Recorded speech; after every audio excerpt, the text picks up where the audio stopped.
Kalamazoo, the fight for new jobs, and businesses that want to hire, is being waged in the hearts and minds of high school and college-aged people. Growing the base of educated, talented young people, and having opportunities for them to help local companies expand, has become the primary focus of the Kalamazoo area's lead economic development organization. We've got to keep everybody that we can. It's about retaining talent and getting them to stay here and work here, said Ron Kitche, Chief Executive Officer of Southwest Michigan First. But people have got to understand that education is the key to our success. The more educated people we have, education beyond high school, that is going to be the differentiator. That will determine whether we are successfully relevant and a growing community or whether we will stagnate. Kitche sat down with MLive recently to talk about how Southwest Michigan First is moving forward and what it is doing to stimulate economic growth. It comes as Kitche's profile is increasing as a writer and speaker on personal growth and leadership growth. His brand is growing, but he says he doesn't own it. Kitche has been very visible with speaking engagements nationwide, weekly online leadership podcasts dubbed Always Forward, as publisher of Southwest Michigan First's bi-monthly magazine, called 269, and as a proponent of leadership training. The organization's annual Catalyst University attracts a wide range of professionals and working people. His third book on leadership, talent and community development has not yet been published. Southwest Michigan First is also recognized as the governor's lead organization in the region as it looks to channel state funding for economic development projects. Here are responses by Kitche to questions posed to him by MLive. Where does Ron Kitche end and where does Southwest Michigan First begin? It is all owned by Southwest Michigan First, Kitche said. Ron Kitche's Always Forward, those are all brands of Southwest Michigan First, but he said, communications is the most important role that I have. Communications to lots of audiences. Communications is like that giant rubber bucket that's got a hole in it. The more you pour in, the bucket expands. It also continues to leak out. So you've got to pour more and more in. How does an economic developer have the time to be a writer, national speaker and author? I write a lot on nights and weekends, Kitche said. But any revenue from books and speeches that I give, those belong to Southwest Michigan First. My job is to be the full-time leader of Southwest Michigan First. So, I own my content, but all of the revenue that comes from it comes back to the organization. He said that would change if he left, but he has no plans to do that. And while he is the main face of the organization, it is a team operation that he would not want to try to do as a solo act. I don't ever want to have to feel guilty or have to segregate my life and go, well, I did this at lunch, not at this other time, he said.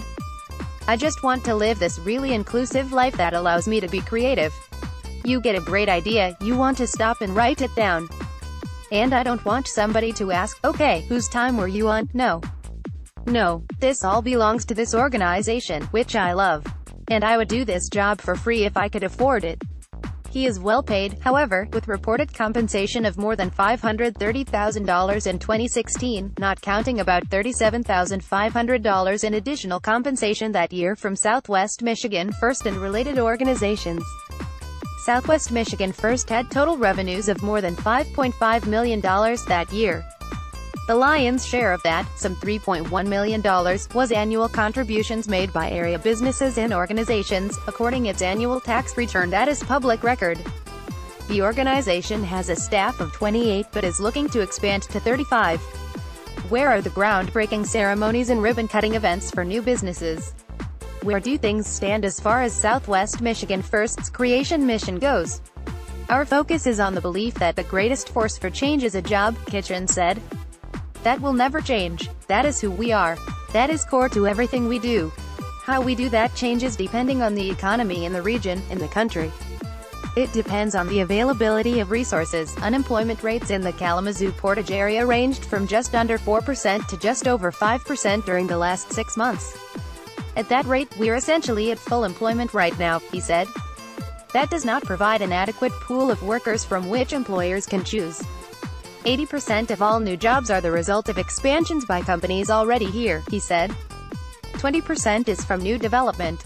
That doesn't change really anywhere in the country over time, Kitche said. But what we do know is how we help those existing companies has changed dramatically. We're right now focused on talent. Southwest Michigan is poised to lose about 35,000 workers over the next 10 years in the 7-county area, Kitche said, primarily a result of retirements by middle-aged workers. The thing that keeps me up at night is we know that if we do nothing, 10 years from now we will have 35,000 fewer people in our workforce than we have today. We're right now focused on talent, he said. Because of our one-state recession 15 to 16 years ago, friends had to leave if they could get a job someplace else, Kitche said. They took their elementary school or lower kids with them. Those kids are now graduating from school in Dallas or Denver or Atlanta. So our school population has crashed. At the same time, Western Michigan University's census is down about 30%. So we have fewer college kids in the community to stay. On top of that, we as a state become one of the oldest states in the country as we lost that middle-age group. They're all retiring. How does talent translate into more jobs? If you don't have talent to fill the jobs, then the jobs have to leave, he said. Jobs will go where talent is. So those regions that are going to be successful in the future aren't just regions that have the jobs but have the people.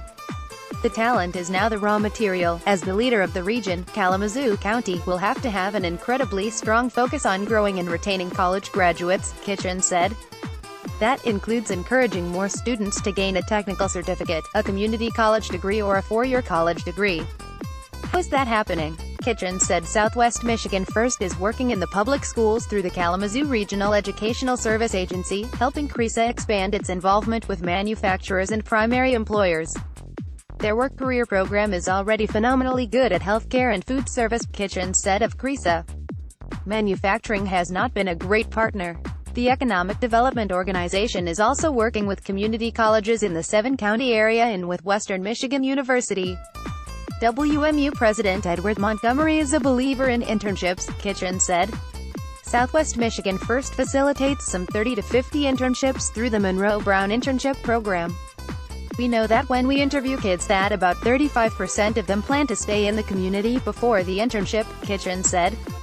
We know that after the internship, somewhere between 75 to 80% are getting jobs with the company after graduation and staying in the community.